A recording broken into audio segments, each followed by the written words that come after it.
दोस्तों इस तस्वीर में जिस लड़के को आप देख रहे हैं इसका नाम ओसामा है। ये पाकिस्तानी लड़का 24 नवंबर 2008 को 15 दिन के वीजा पर भारत आया था। उसके बाद उसने वीजा की लिमिट बढ़वा ली। बाद में ये बालक ओसामा भारत में ही रुक गया। कश्मीर के उरी में रहते हुए इसने अपना आधार कार्ड बनवाया, वोटर कार्ड बनवाया, राशन कार्ड बनवाया। भारत में रहकर इसने कंप्यूटर साइंस की पढ़ाई कर ली। कुछ दिन बाद ये डिग्री लेकर इंटरव्यू भी देने जा रहा था, लेकिन इससे पहले कि ये इंटरव्यू देकर कश्मीर का मुख्यमंत्री बन पाता, पहलगाम हादसा हो गया। ऑर्डर आया कि जितने भी पाकिस्तानी भारत में रह रहे हैं वो जल्दी देश छोड़कर चले जाएं। तब जाकर इस नन्हे ओसामा के करिश्मे की कहानी सामने आई। हमने वोट भी कास्ट किया, हमारे हर एक डॉक्यूमेंट्स यहाँ के बने, आधार कार्ड है, इलेक्शन कार्ड है, राशन कार्ड है, हमारा डोमिसाइल है मेरी यहाँ की। अब मैं यहाँ से कहाँ जाऊँगा? आप इमेजिन करके देखिए, एक पाकिस्तानी 17 सालों से भारत में रह रहा है, उसने भारत का आधार कार्ड बनवा लिया है, वोटर कार्ड बनवाकर चुनाव में वोट भी डाल दिया है, यहाँ रहकर सारी जिंदगी पढ़ाई भी कर ली और अब जाकर पता लगा है कि ये बंदा तो भारत का है ही नहीं। और ये सब उस स्टेट में हो रहा है जिसमें हर वक्त पाकिस्तानी आतंकवाद का खतरा बना रहता है। क्या आप इमेजिन भी कर सकते हैं कि दुनिया के किसी और देश में इतना बड़ा सिक्योरिटी लैप्स हो सकता है क्या? और ऐसी एक दो नहीं, हजारों कहानियां हैं जिन्हें सुनकर लगता है कि धर्मशाला हिमाचल में किसी शहर का नाम नहीं बल्कि पूरा देश ही धर्मशाला है, जहां कोई भी कहीं से भी मुंह उठाकर घुस आता है और फिर उसका पता चलता भी नहीं कि वो कहां से आया और कहां गया। और सबसे ज्यादा गुस्सा पता किस बात का आता है? ये सब उस बेशर्म और नालायक मुल्क की तरफ से हो रहा है जिसका फौजी जनरल ये दावे करता है कि मुसलमान और हिंदू साथ नहीं रह सकते। वो ये दावे करता है कि उसके पुरखों ने 2 नेशन थ्योरी क्यों दी थी। उसको ये लगता है कि उसकी कौम हिंदुओं से कहीं ऊंची है, लेकिन उसी के देश की खुद की औकात ये है कि आज इसके लोगों को ढूंढ ढूंढ कर निकाला जा रहा है, तो उसके नागरिक खुद ही गिड़गिड़ा रहे हैं, बोल रहे हैं कि माई बाप चाहो तो जेल में डाल दो, लेकिन हम वापस पाकिस्तान नहीं जाना चाहते। सना 2007 में आपकी शादी हुई, उसके बाद से आप कितनी बार पाकिस्तान में? मैं एक बार भी नहीं गई। एक बार भी नहीं गई। और कितने बच्चे हैं आपके? 8 बच्चे हैं मेरे। क्या बोला तूने? 8 बच्चे हैं मेरे। तो देखा आपने बॉर्डर पार से क्या खेल चल रहा है। ऐसे ही कश्मीर और पाकिस्तान के खेल के बारे में मेजर LS चौधरी से एक पॉडकास्ट में हमने बहुत सारी बातें की है, लिंक डिस्क्रिप्शन में दिया है, देखना जरूर। आगे बढ़ते हैं। दूसरा किस्सा सुनिए आप। जम्मू कश्मीर में CRPF के जवान है मुनीर अहमद ने ऑनलाइन एक पाकिस्तानी महिला मीनल खान से वो मिले, उसके बाद नजदीकियां बढ़ी, दोनों ने शादी का फैसला किया। मुनीर अहमद इसके लिए अपने विभाग से इजाजत लेने के लिए अप्लाई करते हैं, लेकिन विभाग इजाजत नहीं देता है। हैरानी की बात यह है कि इसके बावजूद मुनीर अहमद मीनल खान से व्हाट्सएप पर शादी कर लेते हैं। इसके बाद मीनल भारत आ जाती हैं। मीनल खान का वीजा इस साल 25 मार्च को खत्म हो जाता है, लेकिन वो तब भी वापस नहीं जाती। बाद में पता चलता है कि मुनीर अहमद ने ये सारी बातें अपने डिपार्टमेंट से छिपाई थी। फिलहाल कोर्ट के आदेश पर मीनल को पाकिस्तान डिपोर्ट करने से रोक दिया गया है। वीजा अप्लाई किया था लेकिन नहीं था हो रहा। 9 साल तक हमने इंतजार किया, फिर हमारी ऑनलाइन शादी हुई है। क्या बोला तूने?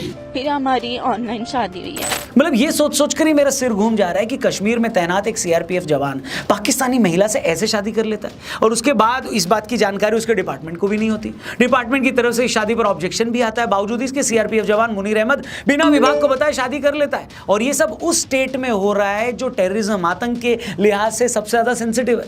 आपको याद होगा इसी कश्मीर के पुलवामा में एक आतंकी हमले में 14 फरवरी 2019 को CRPF के 40 जवान शहीद हो गए थे। मगर इसी कश्मीर में CRPF का एक जवान बिना किसी को बताए पाकिस्तानी महिला से शादी कर लेता है और किसी को कानो कान खबर भी नहीं हो रही है। ये हो क्या रहा है? हैरानी की बात पता क्या है? ऐसे जितने भी मामले हैं जिनमें लोग जबरदस्ती इस तरह रुके हुए हैं, जब इन्हें वापस भेजा जा रहा है तो ये लोग ऐसे एटीट्यूड दिखा रहे हैं जैसे इनके साथ कितना बड़ा जुल्म हो रहा है, जैसे किसी दूसरे मुल्क में बिना वीजा के रुकना इनका हक हो। हद है मतलब बेशर्मी की। आप इन मैडम को सुनिए, 45 दिन के टूरिस्ट वीजा पर इंडिया आई थी, 6 महीने से ज्यादा टाइम तक रुक गई हैं और किसी अथॉरिटी को इसका पता भी नहीं लगा। और जब वापस भेजने की बारी आ रही है तो तेवर देखो। कहूँगी उनसे जाके पूछा जाए इसमें हमारा क्या कसूर है, हमें क्यों निकाला जा रहा है, हमें क्यों सजा दी जा रही है, हमारे साथ जो हो रहा है इसके जिम्मेदार कौन होगा। इसी तरह कराची की रहने वाली एक चची तो 41 साल से भारत में रह रही थी। ताज़ा पड़ताल में चाची भी धर ली गई हैं। अब रोग आकर ये बता रही हैं कि हमला तो पहलगाम में हुआ है, हमें वापस काहे भेज रहे हो, चाहो तो उन लोगों की टांगें तोड़ दो। मतलब एक पाकिस्तानी महिला 41 साल से भारत में रह रही थी और किसी ने खोज खबर ही नहीं ली। सवाल ये है कि ये लोग कैसे देश में आसानी से छिपा दिए जाते हैं या छिप जाते हैं, कोई इनके बारे में बताता क्यों नहीं है? कौन है जो इनको इतना प्रोटेक्ट कर रहा है? एक और केस सुनो, इससे आपको अंदाजा हो जाएगा कि हम लोगों ने इस देश को क्या बना रखा है। अमर उजाला की रिपोर्ट देखिए। ये रिपोर्ट बता रही है कि 11 नवंबर 2007 को भारत और पाकिस्तान का वनडे मैच देखने के लिए 32 पाकिस्तानियों ने वीजा अप्लाई किया था और इन 32 लोगों में से 28 का आज तक कोई पता ही नहीं चला। ये 28 लोग गायब हैं। इनका भी पता तब चला जब पहलगाम के बाद इन पाकिस्तानियों को डिपोर्ट करने की बारी आई। मतलब 18 सालों तक ये लोग कहाँ थे, कहाँ नहीं थे, ये वापस गए या नहीं गए, नहीं गए तो क्यों नहीं गए, ये किसी को नहीं पता चला। एक तरफ तो मुझे ऐसे लोगों पर तरस आता ही है जो अपना मुल्क मिलने के बाद भी भारत में जलील होने आ रहे हैं, बताओ, और आज पैरों में गिरकर भीख मांग रहे हैं कि माई बाप हमें वापस जाने मत दो, हमको नहीं जाना है पाकिस्तान। पर मुझे अपनी अथॉरिटीज़ पर भी तरस आता है। भाई तुम लोग बताओ, तुम लोग कर क्या रहे हो, ये देश चल कैसे रहा है। दुनिया भर में एक स्टैंडर्ड प्रैक्टिस है, अगर किसी आदमी का वीज़ा खत्म हो जाता है ना किसी भी देश में, तो अथॉरिटीज़ चेक करती हैं कि वो वापस गया नहीं गया, नहीं जाने पर बहुत हैवी फाइन होता है, जेल तक हो जाती है, लोग डिपोर्ट कर दिए जाते हैं। और हमारे यहाँ किसी को होश ही नहीं है। फिर हम हैरान होते हैं कि फला अटैक क्यों हो गया, कैसे हो गया। मतलब पहलगाम अटैक के बाद ही सूरत और अहमदाबाद में 6000 ऐसे बांग्लादेशियों को ट्रेस किया गया है जो अवैध तरीके से यहाँ रह रहे थे। उन्होंने बड़ी ज़मीन पर कब्जा कर लिया था, घर बना लिया था। जब मामला सामने आया तो वो सारा इंक्रोचमेंट गिराया गया।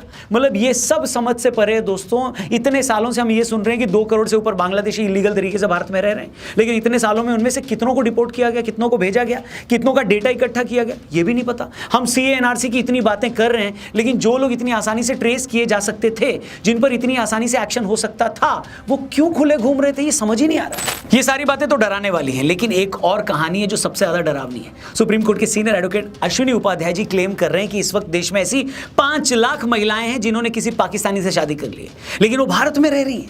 उनका ये कहना है कि ऐसी महिलाओं को औसतन एवरेज 5 बच्चे हैं, मतलब 25 लाख ऐसे बच्चे हैं जिनके पिता पाकिस्तानी हैं, और इनमें से बहुत सारे बच्चों के साथ वो भारत में भी रह रहे हैं। ये अपने आप में कितना खतरनाक है, सोच कर देखिए। जो महिलाएं भारत में हैं जिन्होंने पाकिस्तानियों से निकाह किया है, उसमें किसी के 8 बच्चे, किसी के 9 बच्चे, किसी के 6 बच्चे, 5 से कम तो मिल ही नहीं रहे।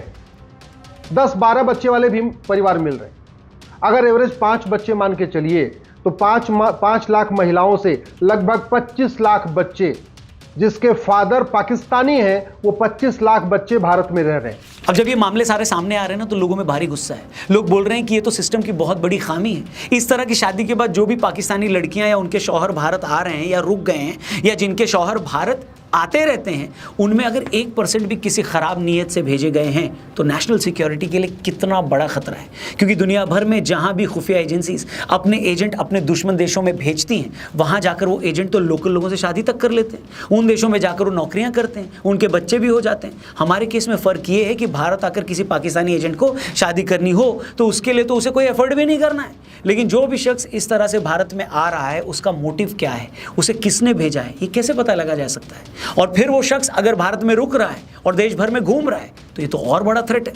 जैसा कि मैंने कहा, अगर आधा % भी इस तरह के केस हैं तो आप ये कैसे पता लगाएंगे, और अगर पता नहीं लगा पा रहे हैं तो ये बहुत बड़ा डेंजर है, बहुत बड़ा खतरा है। और अश्विनी उपाध्याय जी उसी खतरे की तरफ इशारा कर रहे हैं। कभी आपने सुना कि अमेरिका या सिंगापुर या जापान या चीन के किसी महिला ने भारत में आके शादी किया हो और वहाँ की नागरिकता ले रखी हो?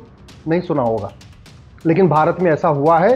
5 लाख महिलाएं, उनके 25 लाख बच्चे, उनके लगभग 25 लाख नाती पोते, ये सिचुएशन आज की है। और एक आखिरी बात जो मैं पाकिस्तान के बेगैरत, बेशरम और जाहिल जनरल मुनीर से पूछना चाहता हूं कि ये सब हो क्या रहा है भाई।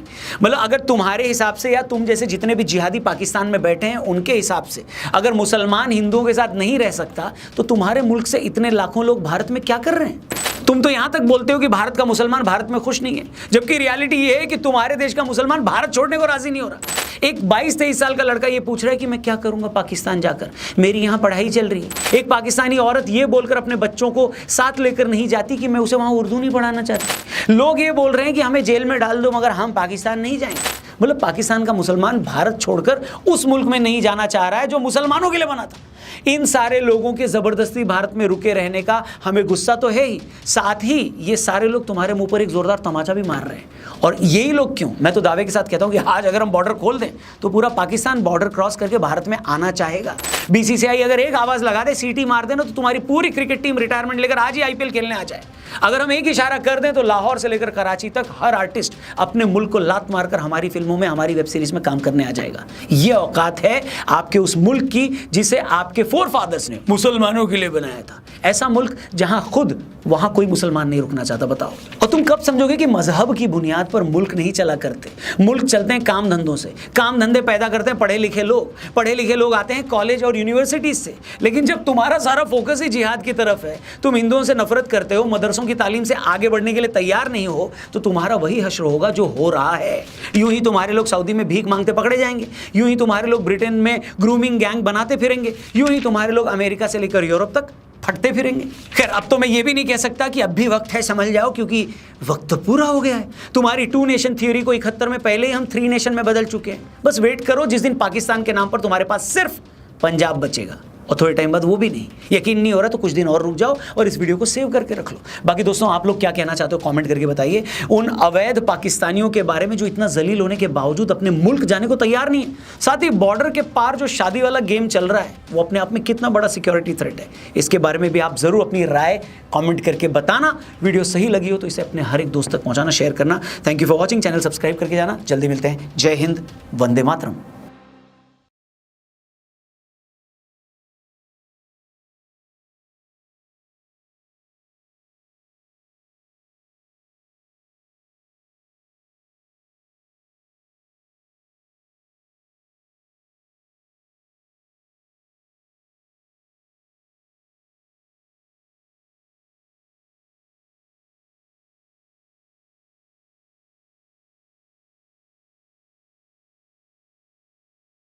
वीडियो पसंद आए तो चैनल को सब्सक्राइब करें, लाइक करें, शेयर करें।